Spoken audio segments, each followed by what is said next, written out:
What seniors need in their golden years are exercise and more socialization. So the more they can get out and talk to more of the residents in the facility, or even the exercise part of it, getting out of their chair is huge for them. If we can keep them up and moving, we can keep them in an assisted living. If we can't, then there's falls. We can't take care of them in assisted living. If you don't challenge your brain and your body with exercise, then you see their body slowly decaying away, along with their mental part of their body too. We'd probably be just sitting in our room or out there in the fireplace room on the rear end. We have to get out and do something. Just sitting there doing nothing is not good. People get very stagnant. They just sit and let the world go by. You can't do that. You've got to be active. If you're at a golden years, why not be able to live vigorously and being able to walk on your own, or maybe even jog? And that's what this class is about, to help them improve their abilities instead of maintaining or slowly decreasing. One of the reasons why I started this whole business with Live to Be Healthy Senior Fitness is that my grandparents used to live in a facility like this. And when I would go in and visit them, I would see them slowly decay away. And that really got me right here. And so through the years of being a personal trainer, I found out that my passion has been working with the elderly. And I can see that the numbers are very impressive, but I can also see by the residents walking down the hall that the exercise program has done wonders for them. Tests are very important, and we do tests every 3 months on the residents. For instance, a balance test. The average resident increases in their balance in 3 months with this program at least 100%. I think this exercise is tremendous for helping a person to keep balance and everything. The resident is happier because they're not falling as much, or they're not leaving the facility because they're not going to a physical therapist or a nursing home because they fell and broke a hip. Not only do the residents get exercise, one of the biggest pluses is the socialization. Being with other people that you get to know and doing things together is wonderful. It really is. To staff, it's making their job so much easier. They can get around better. They can get to the bathroom. They can just move around better, get their feet into bed, just piddly things. But when you have 10 people that need that little bit of help, you're running crazy. And when you're down to 2 that only need a little bit of help, we're loving it. Staff is loving it. Staff's loving it. The program challenges me to try and do things that I should be able to do or am able to do and didn't know it. It's a little bit ahead of its time. Everybody knows that exercise is good for them, but we've kind of put our money where our mouth is. As a co-owner, we want to be the best at assisted living. And we know that if we are the best, that we need to have programs that other people do not have. Sure, other places have exercise, but it's just not the same thing. Shall I say, it made my life more worthwhile. I look forward to it. I am 104 years old. Or 104 years young.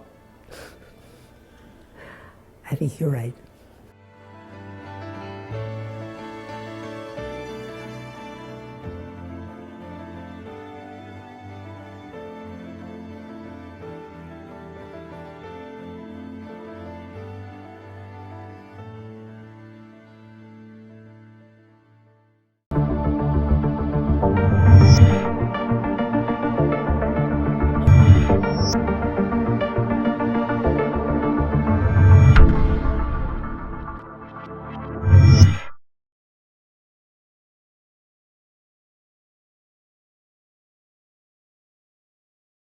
Hello friends, good morning. Myself Dr. O.N. Tiwari, Program Coordinator, Yogic Science, पंडित सुंदर Lal Sharma, open university Chhattisgarh Bilaspur.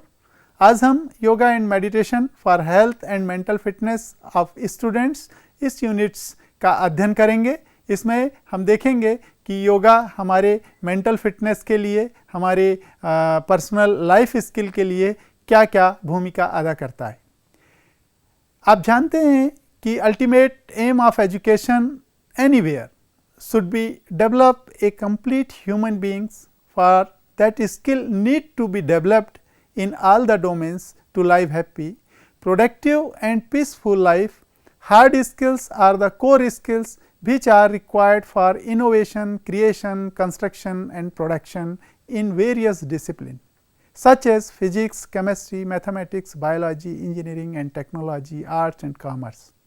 और भी जो भी हमारी ज्ञान की विधाएं हैं उन सब के अध्ययन के लिए, उनके स्किल को प्राप्त करने के लिए योगा स्किल्स बहुत मदद करता है, क्योंकि योगा स्किल से हम ब्रेन स्टॉर्मिंग कर सकते हैं, मेमोरी और इंटेलिजेंस को बढ़ा सकते हैं, बुद्धि और स्मृति को हम तीव्र कर सकते हैं।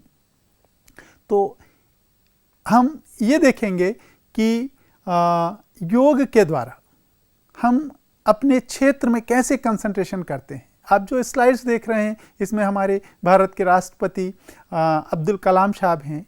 इनने अपने आप को पूरा कंसंट्रेशन स्पेस के विषय में किया और मिसाइल टेक्नोलॉजी में इनका इतना अच्छा काम हुआ कि हम इनको देश के राष्ट्रपति तक ले गए, क्योंकि इनकी कोई पॉलिटिकल बैकग्राउंड नहीं था, लेकिन विषय और नेशन के प्रति इनका जो लगाव था और इन देश के प्रति इनका जो कमिटमेंट था उनने उनको उस पद तक ले गया।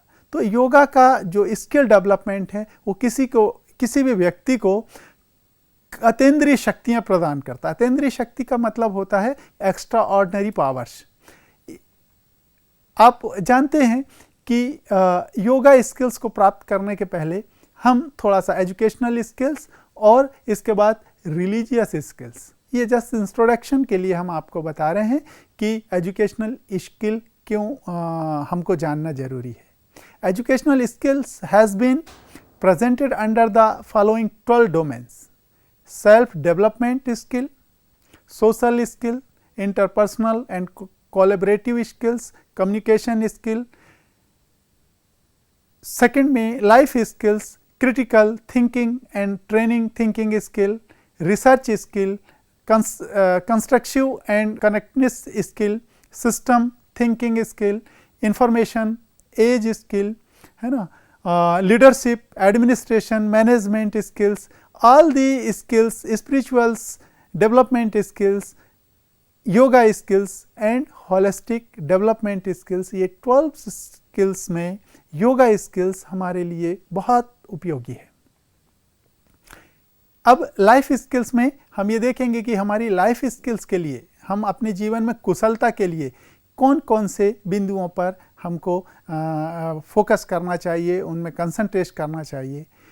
देखें, सेल्फ अवेयरनेस, अगर हमारे में अपने प्रति सेल्फ अवेयरनेस है, एम्पैथी है, इंटरपर्सनल रिलेशनशिप है, इफेक्टिव कम्युनिकेशन है, हम क्रिटिकल थिंकिंग कर सकते हैं, क्रिएटिव थिंकिंग कर सकते हैं, हम किसी भी प्रॉब्लम्स में डिसीज़न मेकिंग ठीक से कर सकते हैं, प्रॉब्लम सॉल्विंग हम बहुत सहजता से कर लेते हैं, कोपिंग अप इमोशंस, हम अपने इमोशंस पे कंट्रोल कर सकते हैं, उनको व्यवस्थित कर सकते हैं, कोपिंग अप विद स्ट्रेस, हम अपने तनाव का प्रबंधन ठीक से कर सकते हैं।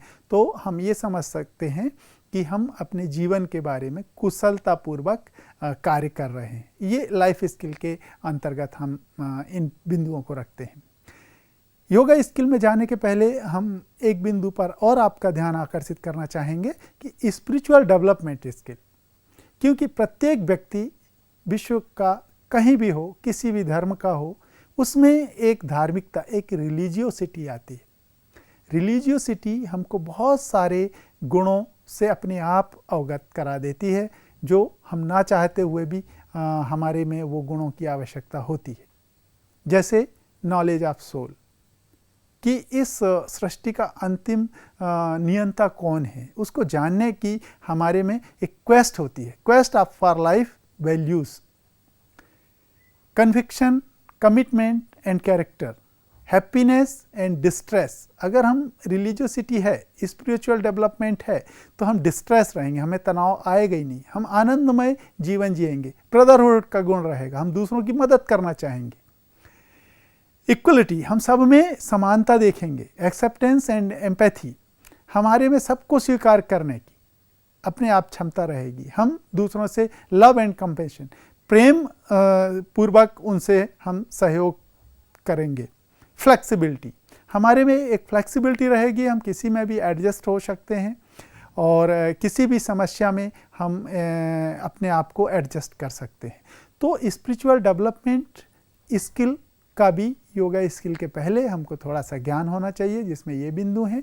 अब हम आते हैं योगा स्किल। योगा स्किल कैसे हमको स्किलफुल बनाता है, कुशल बनाता है। किसी भी फील्ड में अगर हम जाना चाहते हैं तो योगा स्किल अगर हमारे पास है तो हम कुशलतापूर्वक किसी भी फील्ड के किसी भी कार्य को कर सकते हैं। इसमें आप देख रहे हैं कि यम और इंटरनल वोल्स। यम 5 प्रकार के होते हैं: अहिंसा, सत्य, अस्तेय, अपरिग्रह और ब्रह्मचर्य। इन यमों का जब हम पालन करते हैं तो हमको स्वयं को तो लाभ मिलता है, हमारे सराउंडिंग्स में, हमारे नेगोवर्स में, जो हमारे पड़ोसी हैं उनमें, हमारे मित्र मंडली में, उनको भी लाभ मिलता है। अगर हम अहिंसा का पालन कर रहे हैं तो अपने आप उनसे हमारा बैर भाव हट जाएगा। सत्य का पालन कर रहे हैं तो हमारे लिए तो लाभकारी है, हमारे साथियों के लिए भी लाभकारी। तो ये 5 प्रकार के यम हैं जिनका पालन खासकर जो ग्रोइंग एज के स्टूडेंट हैं उनको अवश्य करना चाहिए। फिर है नियम, ओवरसेंस। नियम में सच, शौच, संतोष, तप, स्वाध्याय और ईश्वर प्रणिधान, ये 5 नियम हैं। इनका पालन करने से हम व्यक्तिगत रूप से, शारीरिक रूप से स्वच्छ और सुंदर और प्रसन्न और शारीरिक रूप से दक्ष बने रहते हैं। तो नियमों का ये महत्व है। आसन में जब हम आते हैं इस अंग में, तो आसन हमको कंफर्टेबल, मेडिटेटिव और हमको एक सहज रूप में, हमारे को स्वस्थ रूप में बनाए रखता है। इसके बाद प्राणायाम है, regulation of the vital force, प्राणों का लेना और छोड़ना, प्राणायाम, श्वासों का नियमन करना, एक रिदम में श्वासों को लेना प्राणायाम है। और प्राणायाम कई प्रकार के हैं। हम ऊष्मा अगर शरीर में चाहते हैं उसके लिए अलग प्राणायाम है, हम अपने शरीर को कूल करना चाहते हैं उसके लिए अलग प्राणायाम है। ऐसे प्राणायाम के 8 भेद हैं जो अन्य यूनिट्स में आप डिटेल्स में उसको पढ़ेंगे। प्रत्याहार, प्राणायाम के बाद जो अंग आता है प्रत्याहार, विथड्रॉल ऑफ द सिम्टम्स। हम जो हमारे मस्तिष्क में चल रहा है उसको जब हम वापस लेते हैं, क्योंकि हमारे मस्तिष्क में बहुत सारे विचार लगातार चलते रहते हैं, तो उनको संयोग करना, उनको व्यवस्थित करना, ये प्रत्याहार में आता है। इसके बाद आता है धारणा, किसी भी चीज़ में कंसंट्रेशन करना। ये धारणा जब कंसंट्रेशन हमारा ठीक प्रकार से होने लगता है तो ये धारणा ही आगे मेडिटेशन में बदल जाती है। और जो मेडिटेशन है, जब हम परफेक्ट किसी बिंदु पे एकाग्र हो जाते हैं, मेडिटेट हो जाते हैं, तो अपने आप हम जो है समाधि का अर्थ है जिस भी क्षेत्र में हम सोच रहे हैं उसमें एकाकार हो जाना, हम में और जो सोचने की वस्तु में उसमें कोई अंतर नहीं रहता। तो इस प्रकार ये योगा स्किल किसी भी क्षेत्र में, किसी भी बिंदु में, किसी भी विषय में हमारे मस्तिष्क और उस विषय के बीच में कोई अंतर नहीं रखता। इसीलिए योगा आज हर फील्ड के लोग ले रहे हैं। आज की यूनिट में हम आपको योगा स्किल के बारे में जो जानकारी आपको प्राप्त हुई, इसको आप प्रयोग में आप लाएं और अन्य यूनिट्स में इनके डिटेल्स हम जो हैं और विस्तार से अगले यूनिट्स में हम आपको बताएंगे। धन्यवाद सभी छात्रों को। इस पर आप प्रयोग आज से ही शुरू करें। धन्यवाद।